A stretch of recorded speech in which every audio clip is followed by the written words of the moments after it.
TV Candidez. Aqui a cidade tem muito mais espaço. Fundação Jaime Martins, promovendo cidadania.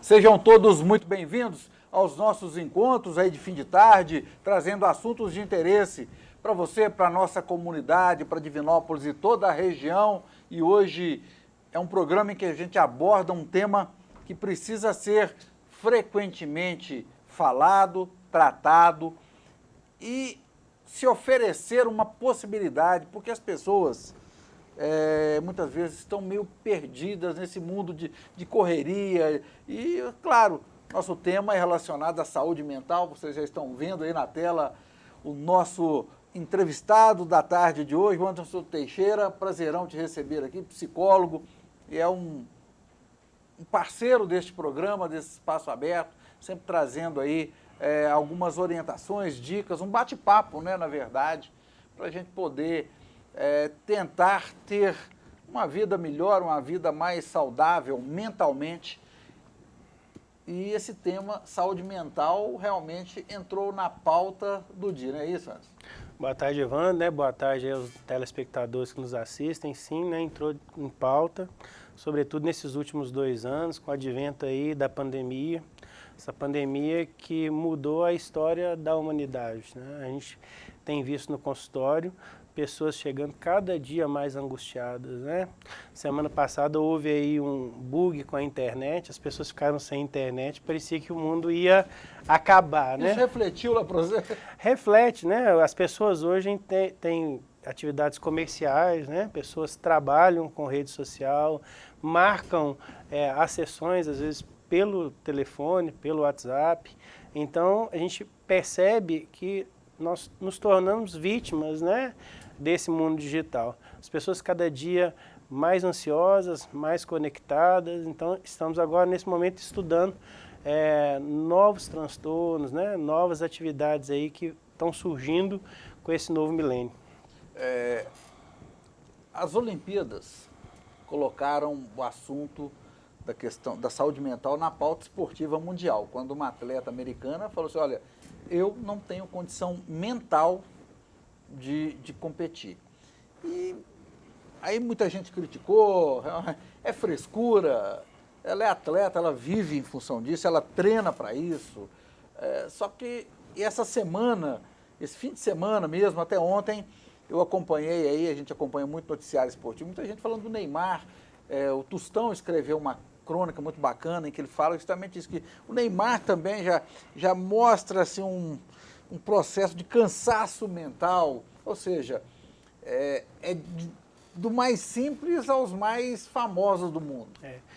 Eu considero, Evandro, que a psicologia ela está presente em todos os ramos e as atividades, né? Então, hoje, um atleta de alta performance, né? A gente pode citar aí a seleção brasileira, certamente tem um psicólogo do esporte, né? Os atletas norte-americanos, os atletas da China, desde muito cedo, eles são preparados para o sucesso. O que traz aí um peso muito grande, né? As pessoas têm uma responsabilidade enorme. Então, a atleta que você se refere, ela chega como favorita a ganhar todas as medalhas. Então, é um peso enorme.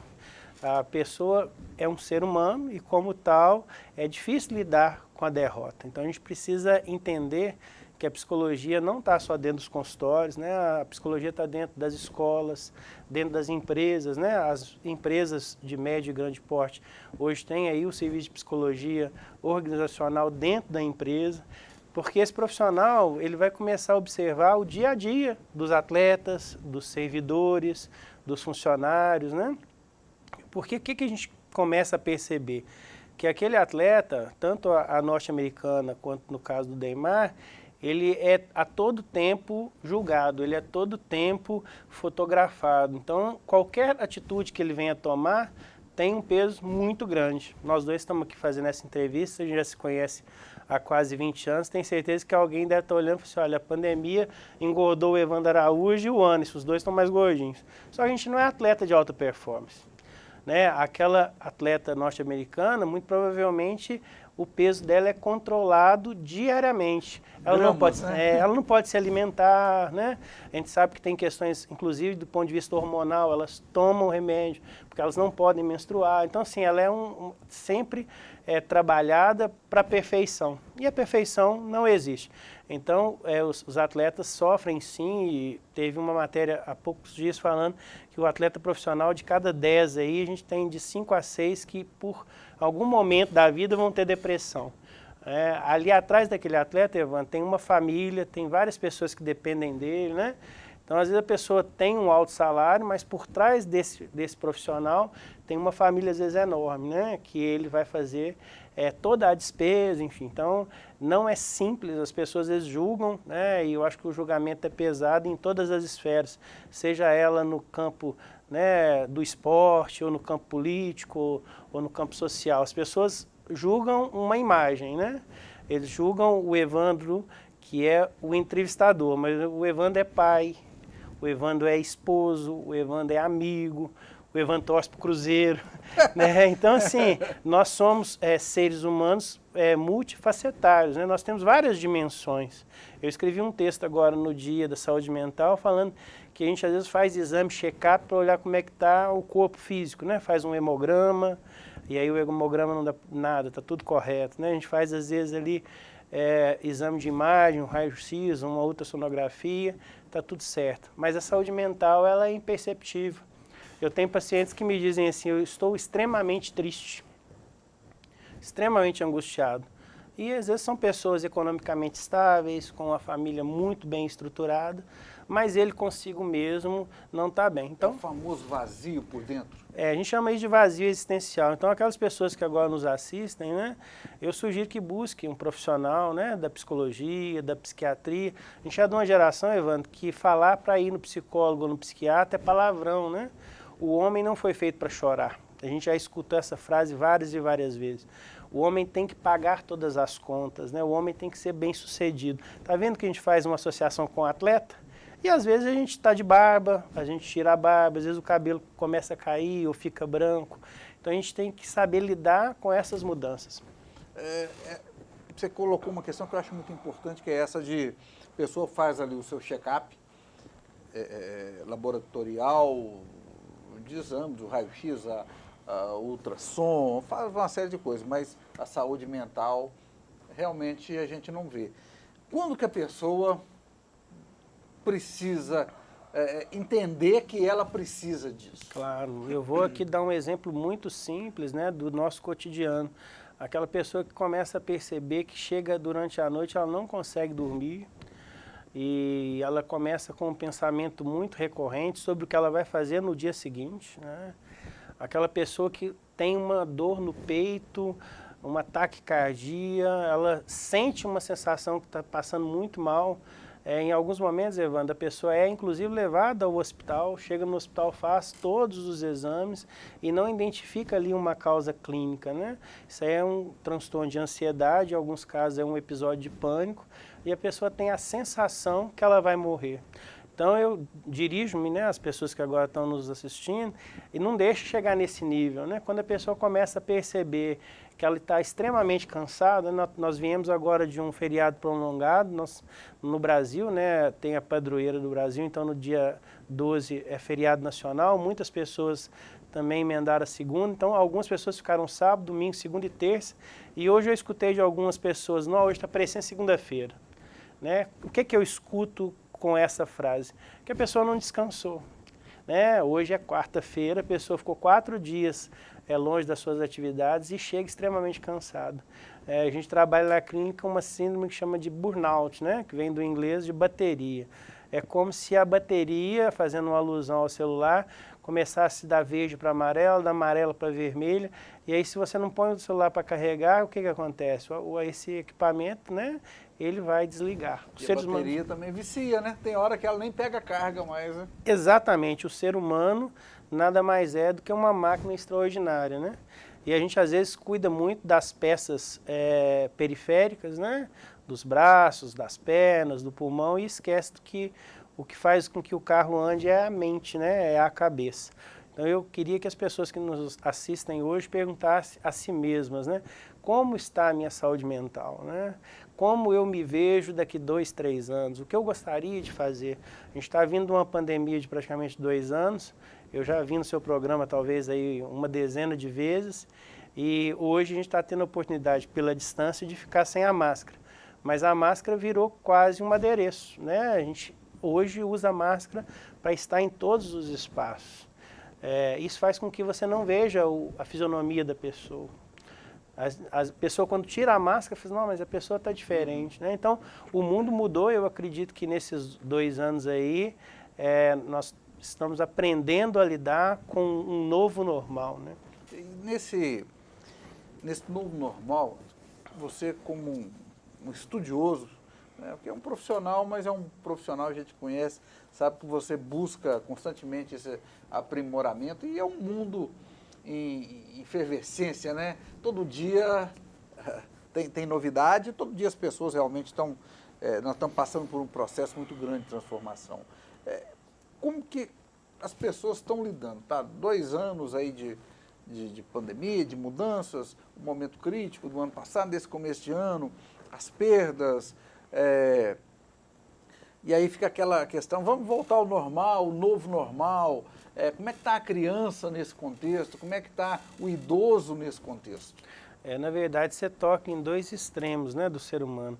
Há 4, 5 anos atrás, eu falava para os pais, olha, você tem que controlar o tempo de tela dos seus filhos. Essa era uma recomendação não só da psicologia, mas do Conselho Federal de Pediatria, né? Os pediatras orientam aos pais não deixar uma criança de 3, 4 anos muitas horas em tela. E aí o que a nossa pandemia nos traz? A possibilidade ou a exclusividade de estudar pela tela. Ou seja, aquelas crianças que não tinham aula presencial, que não estavam indo nas escolas, elas necessariamente iam precisar de ficar com várias horas de tela. Então, percebe que mudou, né? A gente falava que a criança teria que brincar, ir no clube, frequentar uma igreja, que igreja que fosse, católica, evangélica, espírita, mas que tivesse com contato com o sagrado. E aí, de 2 anos para cá, os clubes fecharam. Tudo aquilo que era para fazer não é mais. Tudo que a gente falava antes mudou. O idoso, ele precisa de contato. E olha que contraditório, né? A medicina nos mostra que, no primeiro momento, o idoso era o mais vulnerável. Então, eu atendi vários idosos que ficou sem ver os filhos durante meses, alguns anos. Você imagina ficar sem abraçar o seu pai ou a sua mãe durante 1 ano. Então, isso tem um comprometimento inimaginável, né? Eu falo para os meus colegas que daqui 20, 30 anos, os profissionais vão se debruçar sobre esse momento para estudar, porque pode, inclusive, fazer um processo demencial ser acelerado. Aquele idoso não vê mais as pessoas, ele não tem mais contato com as pessoas com que ele ama. Ele estava acostumado a ir na igreja, a igreja está fechada. Então, percebe que, tanto no caso da criança quanto no do idoso, foi as 2 faixas etárias que mais sofreram. Eu sou profissional de saúde, eu tive que enfrentar. Essa semana mesmo eu já tomei a 3ª dose da vacina. Mas alguns não. É funcionário público municipal, além de psicólogo, atua na área da saúde pública. Há mais de 20 anos, né? Há mais de 20 anos, ou seja, é um profissional de saúde já rodado, né, de vasta experiência nessa área. Mas nem todo mundo teve essa oportunidade, né? Algumas pessoas não tomaram a vacina. Então, muitas pessoas morreram. Você imagina Divinópolis, passamos aí das 600 mortes. Se a gente pensar que em todos os bairros de Divinópolis morreram pessoas, então isso quer dizer que lá no Niterói pessoas que você gostava muito se foram. Sim. Pessoas do Porto Velho, pessoas do Bom Pastor, né? As pessoas que agora nos assistem vai falar assim, cara, eu perdi um amigo, eu perdi um conhecido, aquela pessoa que jogava futebol, não vi mais. Então, assim, a gente perdeu pessoas, né? E isso vai impactar, inclusive, na nossa cidade, né? As pessoas começam a ter medo. Se você perdeu um parente, né? A gente perdeu um tio na nossa família, as outras pessoas da família que adoeceram começaram a falar, pô, será que eu também vou morrer, né? Então, agora, depois de 2 anos, nós temos profissionais muito capacitados em Divinópolis, a gente percebe que com o avançar aí da vacinação e de um acompanhamento médico próximo, o nível de mortes diminuiu, não só em Divinópolis, mas no país inteiro. Mas se a gente pensar há 2 anos atrás, 1 ano e meio atrás, as pessoas estavam morrendo e morrendo muitos idosos. Então, muitas pessoas perderam seus entes. Chegou um momento, assim, esse é um assunto até difícil de falar. Delicado, né? Porque eu fico imaginando, assim, queria você como especialista da área, vamos falar do idoso, por exemplo. Chega um momento que você tem que fazer ali um meio termo. Assim, a gente teve um momento de radicalizar, olha, não pode ter contato, não pode, perigoso e tal. Aí veio a vacina, primeira dose, segunda dose, dependendo da idade, terceira dose.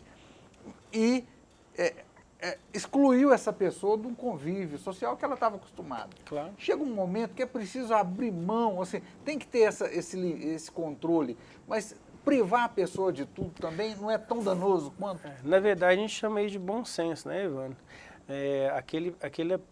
Aquela pessoa, né, aquele idoso, inclusive aquele que está institucionalizado, né, em Divinópolis nós temos vários asilos aqui. Sim. E se você for fazer lá uma visita, né, num asilo e perguntar lá para a pessoa assim, como que está aqui a questão das visitas, sem medo de errar, você vai escutar assim, olha, nós temos aqui idosos institucionalizados que a família abandonou de vez. Aquela família que já não ia visitar o idoso... Agora tem a desculpa. Porque eu não quero passar o Covid, né? Então, o que a gente precisa entender? Que é um ser humano que está em sofrimento. O isolamento, ele traz um transtorno gigante, né? Então, aquele idoso começa a ficar cada dia mais frágil, ele chora, ele adoece e fatalmente ele morre, né? Então, a gente precisa entender o seguinte, ter o bom senso, evidentemente, de não levar a doença, porque você também não pode chegar num idoso de 70, 80 anos, aquela pessoa que está saindo, trabalhando, jogando futebol, indo em balada, porque ela fatalmente vai pegar a doença no meio social e levar para alguém que está ali se resguardando. Mas em algum momento a gente precisa ter esse bom senso, eu acho que essa hora está chegando, eu acho que os estudos estão apontando aí um declínio, né, da letalidade. Eu quero acreditar que daqui nos próximos anos, da mesma forma que aconteceu com a influenza, né? A gente começou a tomar a influenza há muitos anos atrás e hoje todos os anos, não sei se você se lembra, você fez reportagem sobre, não vou tomar a vacina da gripe não, porque é para matar os idosos, né? Alguns não queriam nem tomar a vacina, porque achavam que a vacina poderia, e hoje não, hoje a vacina já está sedimentada. Eu acredito que ano que vem a gente vai ter uma nova vacina, nos próximos anos novas vacinas. Entra no calendário. Eu acredito que entra no calendário sem chance de sair. E a partir do momento que a gente tiver essa proteção, nós voltaremos a ter o convívio social, né? Claro que limpeza, né, álcool em gel, um certo distanciamento, acho que isso veio para ficar, né? Algumas mudanças de hábito também, você acha que vieram para ficar? Mas eu vou te dar um exemplo. Isso, opinião minha, leiga. Você, por favor, me corrija. Eu tenho uma visão de que as pessoas os mais jovens, estavam já num processo de mudança da visão da morte e do velório, desse momento da morte. Já não existia, por questões de segurança, os velórios eram só durante o dia. A gente acompanha uma questão histórica. Você não tinha mais velório à noite, com medo de assalto, com medo de uma série de coisas. Então, os períodos de velório já estavam diminuindo, todo aquele drama, aquele momento que existia, que antigamente era muito mais forte, ele já vinha num processo de mudança. E aí chega a pandemia em que dependendo da morte, você era proibido até de passar na porta do cemitério. Também, eu acho que em muitos casos, isso virou uma desculpa das pessoas para evitar esse contato. E aí, eu não estou falando de contato de medo, tem gente, sempre teve gente que teve medo de velório, esse tipo de coisa. De uma postura social, de falar assim, olha, velório, essa celebração, essa última despedida, isso não me agrada. É impressão minha, isso tudo que eu falei, é uma análise minha, ou isso realmente está acontecendo? Na verdade, Evandro, a sociedade está se transformando, né? Eu também nasci no século passado, como você, e na década de 70, 80, as pessoas velavam seus entes queridos na sala de estar, né? Da casa. Da própria casa. Isso foi entrando em desuso. Aqui em Divinópolis a gente tem vários locais que fazem os velórios, né? Que é um momento de despedida. Eu costumo dizer aos meus pacientes que cada ser humano ele tem um ritual próprio, tem uma certa despedida. Algumas pessoas me dizem assim, doutor, eu fui ver meu pai e foi a pior coisa que eu fiz na minha vida. Não queria ter visto ele depois de falecido. E outros me dizem exatamente o contrário. Olha, quando eu me despedi do meu pai, naquele momento eu fiz ali um laço de despedida. Da mesma forma que no casamento, eu escuto no consultório a gente falando, a melhor coisa que eu fiz na vida foi casar, eu também escuto o contrário.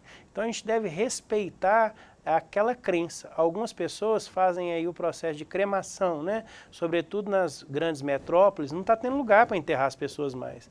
Se a gente pensar lá na década de 70, a música da seleção brasileira, a gente era 70 milhões em ação. E hoje, quantos milhões? 230 milhões em ação. Então, a nossa população, ela triplicou, está quase quadruplicando. Então, assim, é difícil falar isso, mas daqui a pouco nós não temos aonde enterrar os nossos mortos. Em Divinópolis teve dia de morrer 10, 12 pessoas ao mesmo tempo e houve dificuldade de fazer essa questão operacionalizar tudo isso, né? Então eu penso da seguinte forma, respeitar a crença daquela pessoa. Olha, quando eu falecer, eu quero deixar os meus órgãos para doação. Porque eu acho que depois de falecida, esse órgão, que seja uma córnea, que seja um pulmão, ele pode salvar a vida de outras pessoas. Tem pessoas que acham isso a coisa mais trágica do mundo. Não, depois que eu morrer, vão tirar órgãos de mim. Então, assim, nem é errado quem vai doar os órgãos, que eu acho que é um ato muito nobre, como aquele que fala, não, eu não quero que isso aconteça. Aquele que fala, olha, eu quero um velório, eu quero que as pessoas estejam próximas. E aquele outro que fala, olha, eu não quero celebração nenhuma, eu quero ir para um crematório, né? Pega as minhas cinzas e joga ali no Campo do Guarani. Eu era muito fã do Guarani, então joga minha cinza lá. Eu quero estar presente ali. Então, é uma coisa muito singular. A gente fazer juízo de valor é muito precipitado, porque cada um tem uma crença, né? Agora, a forma que a gente vê a morte, com certeza mudou, né? A finitude hoje ela é posta de forma escancarada, né? A gente pensar que quando um avião cai e mata lá 200, 300 pessoas, causa uma comoção enorme, no Brasil estavam caindo 5, 6, 7 aviões todos os dias de pessoas que estavam falecendo. Então, o que começa a acontecer, Evandro? As pessoas começam a banalizar a morte. Eu me lembro quando eu cheguei em Divinópolis, eu falei assim, não passa depois de tantas horas na ponta do Niterói não, que era perigoso. Tem para te dizer que muitos dos meus melhores amigos estão ali e falam, isso é um folclore, nunca teve isso e tal. Mas a cidade começou ali, né? A cidade começou ali na Catedral, na Ponte do Niterói. Ali era uma passagem, né, comercial e que nasceu o coração da cidade.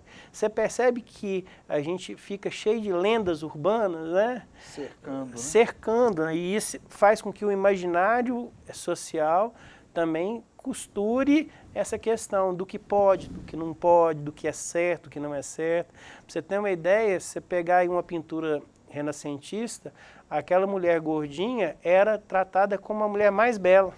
Sim. As obras. Hoje, aquela ideia da internet da mulher que tem que ter uma calça 36, que tem que ter o pé pequeno, né? É quase uma coisa inatingível. No Japão, para você ter uma ideia, as mulheres colocam panos nos pés a ponto de quebrar os dedos, porque no Japão a mulher bonita tem que ter o pé pequeno. Ora, a gente sabe que o ser humano tem evoluído e tem crescido e o pé da mulher tende a ser maior. Então é como se fosse ali, para ficar bonita, ela faz com que o pé dela seja deformado. Então vai colocando pano, vai colocando fita, até que o pé, que teoricamente seria um pé natural aí 39, 40, volte para 35. Na África as mulheres colocam alongadores no pescoço, porque lá o bonito é ter o pescoço alongado. Então, assim, o ser humano, ele é um ser cultural. Dependendo de onde você está, você olha a vida de uma perspectiva, né? Vou te contar uma coisa pitoresca que aconteceu comigo essa semana. Você sabe, muito bem sabe, eu sou atleticano, e a minha menina falou assim comigo: papai, tem uma loja do Cruzeiro, meu consultório é de frente à loja do Cruzeiro, ali perto do Estrela. Fez eu entrar lá na loja do Cruzeiro, Evandro. E no sábado de manhã, eu com a camisa do Atlético, falei assim pro atendente: bom dia, minha menina quer uma camisa.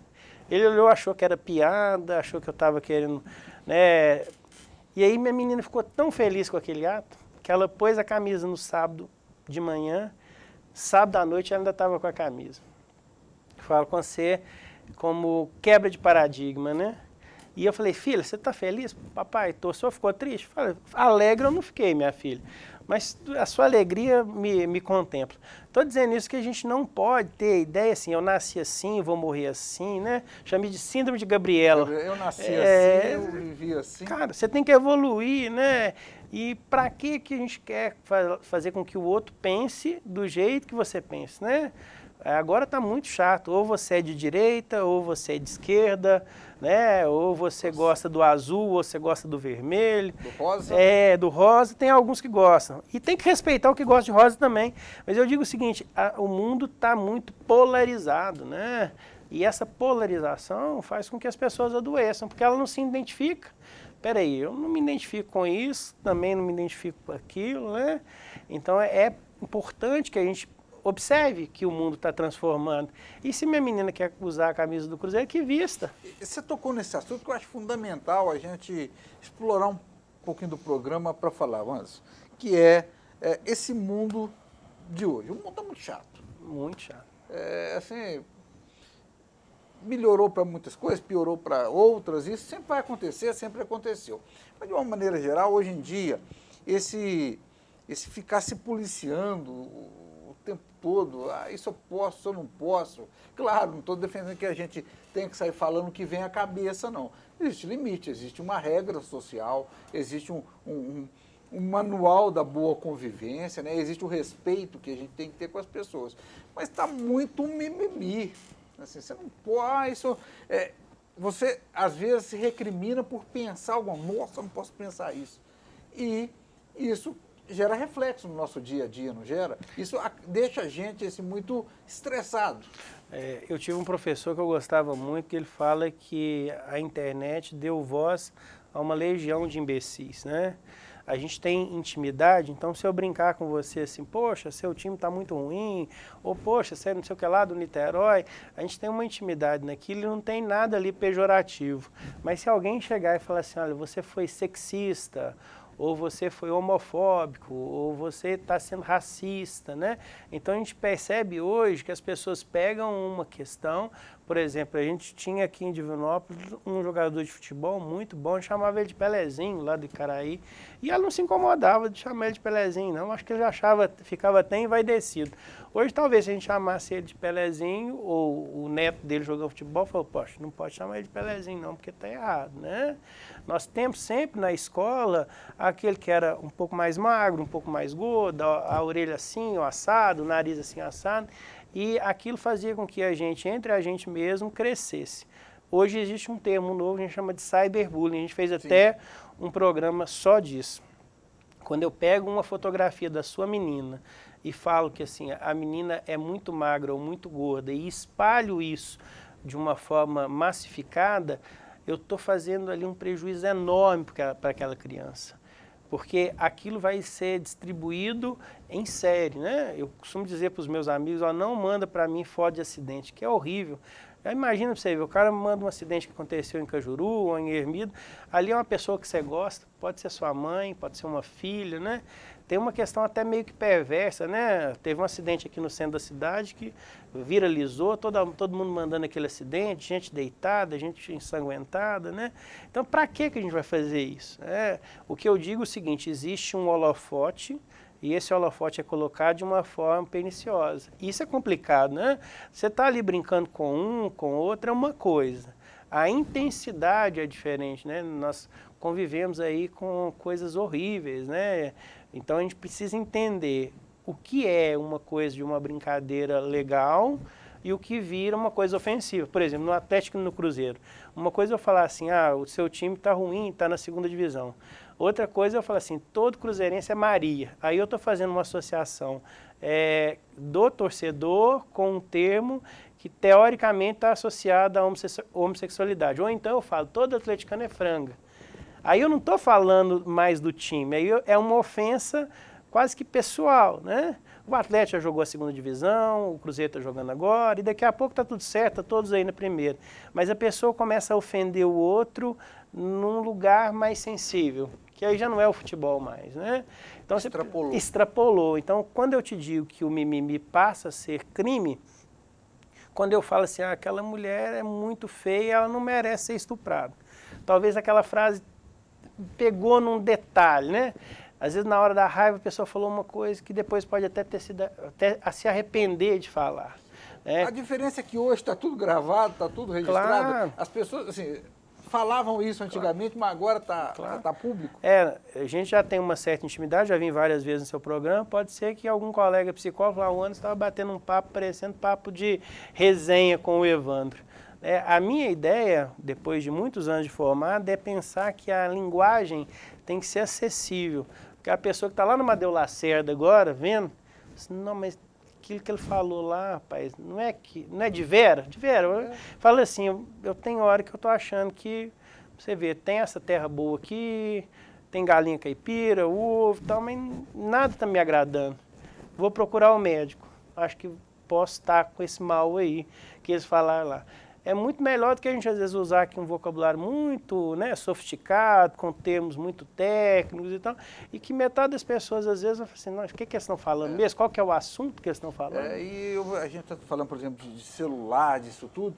A gente viveu um episódio aqui, e eu, como sendo um profissional da área de comunicação, de mídia, a gente me perguntou, que foi, por exemplo, foi a morte do segurança. Não estou aqui defendendo nem A, nem B, nem acusando, nem... Mas, assim, as pessoas pegam um fato e levam aquilo, assim, criam todo um sentimento delas ao redor daquilo, que é um negócio que é perigoso. As discussões nesse sentido podem gerar outros crimes, outras tragédias, né? É porque vai pelo lado ideológico, né? Eu me coloco na seguinte situação. As duas famílias foram destruídas. Sim. As duas famílias estão destruídas. E assim, tanto do agressor como da vítima. Porque a vítima já não está mais nesse plano, né? Infelizmente veio a óbito. E a pessoa ela já foi julgada, condenada publicamente. Então todos os fatos, né, que vão na mídia, Evandro, não sei se você viu ontem, na noite de ontem, teve um episódio nos Estados Unidos de novo, de tirar um senhor moreno de dentro do carro, meio que pelos cabelos e tal, e aí fizeram associação com o Floyd, que morreu. Paraplégico. Isso. Então isso causa uma revolta, uma comoção enorme.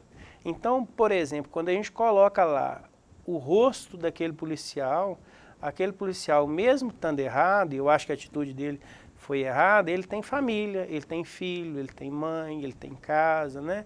E isso faz com que haja aí uma execução daquela pessoa, né? Porque as pessoas vão assim, então, fulano, então vou quebrar a loja, vou quebrar a casa, vou bater no filho. Então, o revanchismo, né? Eu penso que a gente tem a lei, né? Para que a lei foi feita, né? E isso começou há séculos atrás, para que as pessoas não fossem mais no olho e na faca, né? Olho por olho, dente por dente. Isso não é hoje, tem lei. Então, a partir do momento que alguém comete algum delito, ele tem que ser julgado né, a face da lei, e a minha opinião é o seguinte, que ele cometeu o erro, ele tem que pagar pelo erro. Agora, a gente fazer isso de uma forma, de uma execração, tem um termo na internet, Evandro, que chama cancelamento, né? Sim, aí a tá pessoa na moda. começa a falar assim, vou cancelar o Evandro, aí começa a falar coisas que é verdade, coisas que não é verdade. Por exemplo, o Neymar não agrada todo mundo, né? Mas eles começarem a pegar as questões da família dele, da mãe dele, do filho dele, da onde ele come, se ele deu ou não gorjeta, se ele abraçou ou não uma criança, é crueldade, né? Não estou aqui defendendo. Não tem nada a ver com o futebol. Não tem nada a ver com o futebol. Então, assim, eu não tenho nada para falar do Evandro, então eu vou caçar uma coisa pessoal. E, infelizmente, né, as pessoas pegam como se fosse um ringue, né? Ó, eu defendo a causa tal, então eu estou em contraposição à causa Y. E isso coloca nós uns contra os outros. O que é o correto? Todo aquele ser humano que cometeu um crime, ele deve pagar por aquele crime, e quem deve fazer essa mediação é a justiça. Porque senão, sabe o que vai acontecer, Evandro? Eu falo isso muito com consultórios, a pessoa, estou querendo tirar o porte de arma, a primeira pergunta que eu faço para o cidadão, me responde uma pergunta, para que você quer ter a arma? Ele falou assim, para me defender. Eu faço, vamos fazer uma ideia hipotética. Se hoje entrar um ladrão dentro da sua casa, você acha que você tem condição de pegar o revólver, armar o revólver e se defender? 90% não tem condição. Fala, olha, eu acho que eu não ia conseguir e tal. Então, o que vai garantir que essa arma vai te dar ali naquele momento proteção ou vai aumentar o risco? Então, se eu sair aqui agora da TV, meu carro está aqui bem na porta, e alguém fala assim, isso é um assalto, assim, vai com Deus, meu amigo, não quer nem olhar para o seu rosto. Vai, leva o carro tem seguro. Se eu tiver com uma arma, a probabilidade de eu tentar me defender é muito grande. Então, eu acredito que quem tem que andar armado é quem tem preparo para andar armado, né? O policial, ele estuda 2, 3, 4 anos para ter, naquele momento, a condição de reagir. Então, a gente precisa entender isso. Porque senão, o que vai acontecer daqui a alguns meses? Não estou falando não, meses. Eu vou começar a andar com revólver, você andou com revólver também. Aí, na hora que eu falar alguma coisa que você não gostou, você acha no direito de se defender. E aí vai virar bang-bang. As brigas de trânsito, que a gente já vê muito disso. Vai virar bang-bang. Então, assim, vamos pensar direitinho, né? Essa rivalidade de eu falar que fulano para o carro aqui na porta da cervejaria para você ver, ou na porta do mercado. Vai chegar 3, 4, 5 pessoas ali te pedindo dinheiro para vigiar seu carro. Né? Então, aí as pessoas assim, eu dou a pessoa R$2, não dou e tal. Como que eu ajo? Falo assim, olha, você vai agir da forma que você achar mais justa possível. Ah, não, olha, eu consigo, tá aqui, eu te dei uma gorjeta, hoje eu não tenho. Ou às vezes o cara fala assim, olha, amigo, eu tô aqui o tempo inteiro. Eu falo, então vamos fazer o seguinte, entra aí, vamos pegar a marmitex, em vez de eu te dar o dinheiro, pode almoçar. Depende da forma de agir. Só que quando você começa a ver que a pobreza vai crescendo e vai crescendo, os muros vão aumentando e a gente vai ficando refém disso, né? Você imagina, quanto maior é o muro, mais a sensação de insegurança que a gente tem. Nos Estados Unidos não tem muro, lá eles fazem lá aquela cerca viva de um pingo de ouro, você está ali por quê? Ali o cara não vai roubar, porque se ele roubar ele vai preso. E dependendo do delito, ele não vai sair da cadeia. A sensação de proteção. Agora hoje, se você sai daqui da TV, antes o programa mais tarde, 10h30, 11 horas, a rua está vazia, você fica assim, poxa, entro no meu carro ou não entro, né? Então a gente precisa... Tem alguém vindo ali, o que eu faço? A sociedade precisa crescer como um todo, né? As pessoas precisam ter essa sensação. Quando eu aqui cheguei em Divinópolis, o pessoal descia do Parque de Exposição a pé. Você via dezenas de pessoas descendo a pé, não tinha perigo. O show acabava lá 2, 3 horas da manhã, o povo descendo a Paraná e tal. Hoje você não vê isso mais, né? Hoje o show começa às 4. Também tem esse apelo, né? Tem a questão comercial, inclusive, né? Vender. E ficamos 2 anos sem ter shows. Quantos pais de família, Van, né? A gente sabe que não é só o cantor. O cantor, ele já tem uma condição financeira razoável que não vai ter tanta dificuldade. Mas o hold, aquele cara que carrega a caixa, sim. O barraqueiro. Porque quem vai comer lá o espetinho, né? Então, você imagina, tem uma música do Raul muito bacana, que ele fala assim, no dia que a Terra parou, depois você escuta aquela música. muito legal. Não vai ter mais sentido, eu vou sair de casa para fazer pão, o padeiro não vai fazer pão, não tem quem vai comprar, né? A professora não vai para a escola, porque o aluno também não vai lá. Então, não estava lá. Não tem briga para ser político, porque você vai legislar para quem, né? Então, assim, eu penso como prática clínica se colocar no lugar do outro, né? Se a gente fosse fechar a nossa entrevista hoje com a palavra seria empatia, né? A empatia é se colocar no lugar do outro. E a outra palavra que eu gosto muito é resiliência. Resiliência é enfrentamento, é reinventar, né? É entender que esse momento que a gente está passando é um momento bem complicado, mas que daqui a pouco a gente vai passar por ele, vai voltar a abraçar os nossos pais. Os times de futebol, eu estava tendo notícia lá no clube da prefeitura, no Divinópolis Clube, no Estrela, voltar nos campeonatos, né? Ficou 2 anos sem ter campeonato lá, né? Então você imagina, aos poucos a gente está retomando as atividades. Isso aconteceu em 1914 lá, né? Então, assim, eles pegavam as pessoas naquela ocasião armados para tomar a vacina. O povo também não queria tomar a vacina naquela ocasião, né? Então, a gente precisa entender que de tempos em tempos vai aparecer, vai nos assolar. E qual que é a forma de resolver isso? De cabeça ativa. Como eu vou cuidar da minha saúde mental?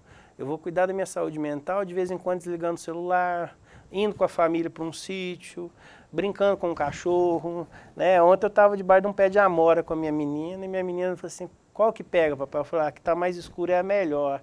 Nunca tinha visto a amora na vida. Então, para você ver que coisa bacana, né? Primeiro dei uma camisa do Cruzeiro, depois eu ajudei a pegar a amora.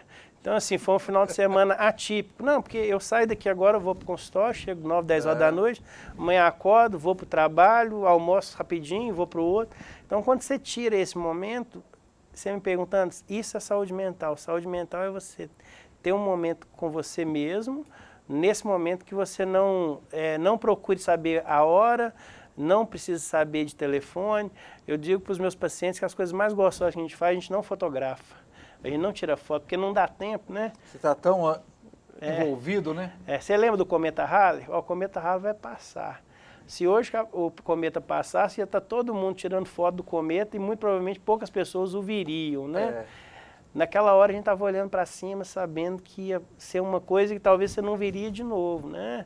O Papa, quando o Papa foi João Paulo II, então você olhava assim em Roma, a fumaça que ia saindo. Procura na internet, é muito bonito. A hora que aquela fumaça sobe, fala para o mundo inteiro que um novo Papa tem. Então, há 20 anos atrás, estava todo mundo olhando e a hora que a fumaça subiu, todo mundo aplaudiu. No último, a mesma imagem tinha dezenas, centenas de smartphones apontando a chaminé. Show. Qualquer imagem de show hoje que você vê na televisão, na internet, as pessoas estão lá filmando o show. Então, você não está lá para ouvir o seu cantor, claro. Você está lá para filmar, você está preocupado, você está no ângulo certo, você está filmando. Para isso você não precisa ir lá, né? O Rolling Stones parece que vai fazer agora mais uma turnê mundial. Você imagina, pode ser a última vez que você vê, na vez que ele veio no Brasil agora, o baterista ainda estava vivo. Eu fui, eu ainda peguei eles com a formação original. Imagina, Evan, talvez você teve a oportunidade de ver uma das melhores bandas do planeta no seu conjunto original pela última vez. Isso é maravilhoso. É isso que as pessoas não podem perder a oportunidade. Né? E para cada pessoa, a gente está falando de oportunidade de fazer aquilo que gosta, são coisas diferentes. Para um é ver um cantor, ver uma banda, para outro é ir a algum lugar, para outro é cuidar do fusquinha dele, não é isso? Claro, claro. E entender qual que é a sua vibe, né? O que faz seu coração vibrar, né? Eu quero fazer uma horta lá no quintal da minha casa. Tem gente que mora em apartamento e agora tem uma horta que ela é horizontal, Sim. né? O cara tem o maior prazer de fazer aquilo. Eu gosto de andar de bicicleta às vezes no final de semana, porque necessariamente quando você está andando de bicicleta, você não está mexendo com nenhum aparelho e você está vendo, né, a paisagem, está vendo o sol nascer. Então, assim, cada um vai gostar de uma coisa. A minha orientação é que você descubra, né, a gente sabe que tem um senhor aqui no Divinópolis Clube que ele acorda todo dia às 6 horas da manhã e vai lá nadar. Você imaginar, há anos, ele já é idoso, ele acorda 6 horas da manhã, faça chuva, faça sol e vai lá nadar. Para ele, aquela natação muito cedinho ali é maravilhosa. Pode estar fazendo frio que foi, lá acorda cedo e vai. Para ele aquilo é maravilhoso. Então, para você, às vezes, olha, eu viajei com a minha família para o exterior, fui lá e mostrei para ela, né, o campo do Barcelona, fui lá no Camp Nou, né? Cara, que legal, olha para você ver, aqui jogaram vários jogadores famosos, já tem gente que vai querer ir nos museus, né? Eu tenho um amigo agora que está no Egito. Aí você pensa assim, cara, o que o cara vai fazer no Egito? É o berço da civilização, né?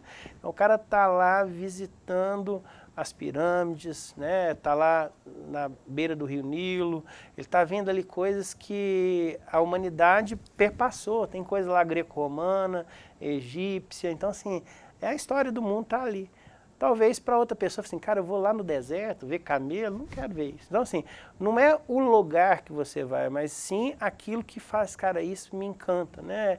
E se a gente descobre isso, né, as pessoas que estão nos assistindo, assim, cara, vou sair agora no final do dia, vou fazer uma caminhada.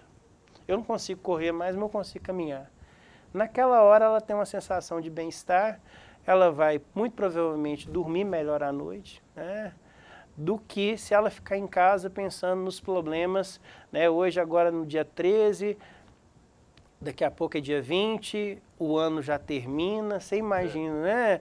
E aí a pessoa, aquilo que eu combinei que eu ia fazer na virada do ano, muita gente tem esse costume até hoje, escreve lá, olha, eu vou entrar para a academia, eu vou perder tantos pesos, eu vou guardar um dinheiro e vou trocar de carro, eu vou fazer uma viagem. Aí a pessoa olha aquele papel, não fez nada daquilo, né?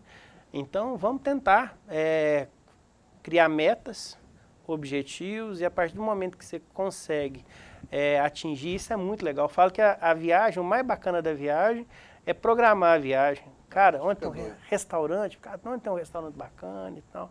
Tem alguma coisa diferente, né? Eu já fui no Rio de Janeiro algumas vezes. Pessoal, se você for no Rio e não for no Corcovado, não pode você não ter ido. Você tem que visitar o Maracanã, você tem que ir no Bondinho, né?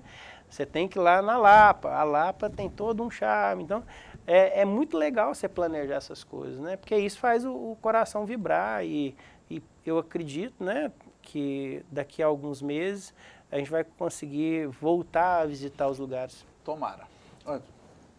Muito obrigado.